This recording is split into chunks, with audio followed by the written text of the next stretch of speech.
Hey guys, we're getting ready to install the clutch pressure plate and flywheel. Wanted to show you a couple things that we're doing here. ARP makes a bolt. I think this is for a Ford, and you can, if you look on the Facebook page, the Oldsmobile Quad 4 page, if you ask somebody, they'll be able to give you the part number for those. But I've used these and they work good, no problems, but we never know unless we try, so we're going back to the original bolts. Now originally they would tell you to use these ones and you replace them every single time that you pull them out. So you use them once and throw them away. But I've heard a couple guys say that they've reused them, so we're going to give that a shot. And I'd rather be safe than sorry, but you never know unless you try it. So what we did is cleaned the threads thoroughly. I mean, really got in there on the wire wheel and cleaned them all out real good and degreased them with some brake clean and denatured alcohol. And then I really loaded them up with some thread locker. So we're using the blue thread locker because I want to be able to get this apart sometime. This is like the thick gel. So stays put very well. Now I've heard some guys, they actually use red Loctite and they put these in with an impact. And I'm not quite sure how these stock bolts would work doing that, but we're going to give it a shot. Before I've just thrown these away, but you can't get these anymore. I've tried and tried and I can't find them anywhere. Even vintage parts, I can't find them. So next thing I wanted to show you is the special socket. Now if you look at this, the head, it's a pretty shallow head on there, and so what I did is I took a socket and actually, let me see if we can get zoomed in on this. Come on, zoom, there we go. Okay, you can see how it's just ground flat, or if you look at a regular socket, it's got this like rolled lip on the inside. The distance between this edge and that rolled lip means not much of the socket, the teeth on the socket are actually going to grab hold.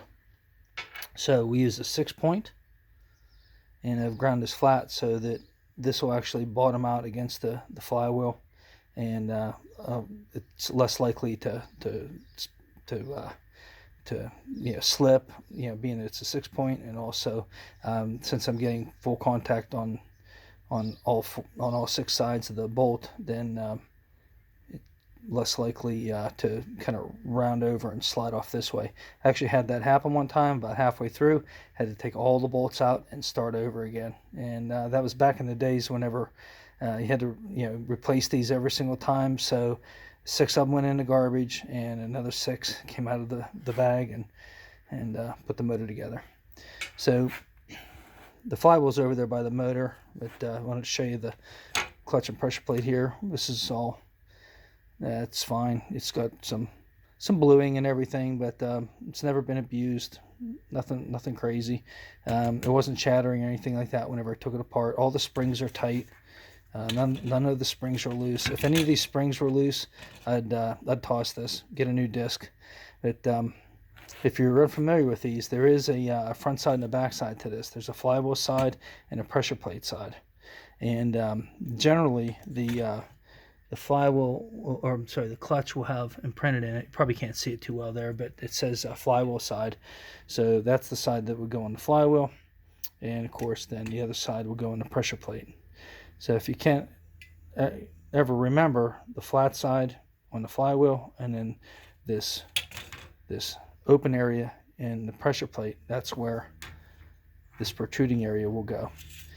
Whenever we put this on, we'll add some silicone lubricant, very light amount of silicone lubricant in there. I mean, just a whisper, because anything extra is going to be flung outward, and we don't want that. The other thing we want to look at is the bolt pattern. It's got 6 bolts on it, and the way you torque this down is you go in a triangle. So we have 1, 2, 3, 4, 5, 6. So what we do is we're working a triangle, 1, 2, and then let's see here, where are we at here? Okay, 1, 2, 3. So we go 1, 2, 3 right there, and then we'd work 1, 2, 3. So we go 1, 2, 3, and then 1, 2, 3, and then 1, 2, 3. So basically, if you're looking at it this way, it's a triangle, and then it's a back, it's like an arrow this way, and then an arrow that way.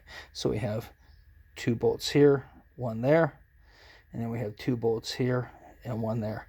So what you do is you work your triangle, and then you go back and tighten your other triangle, and then you go all the way around just to double check your torque. Make sure that everything's nice and even, and then you're ready to go.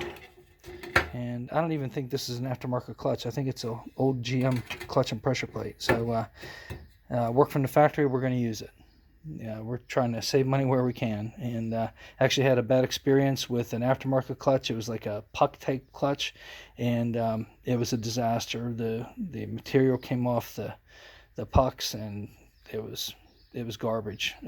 Probably lasted about 5 races, and spent some big bucks on it too, but it went into garbage, and now I just use the OEM stuff if I can get a hold of it, or something that's equivalent.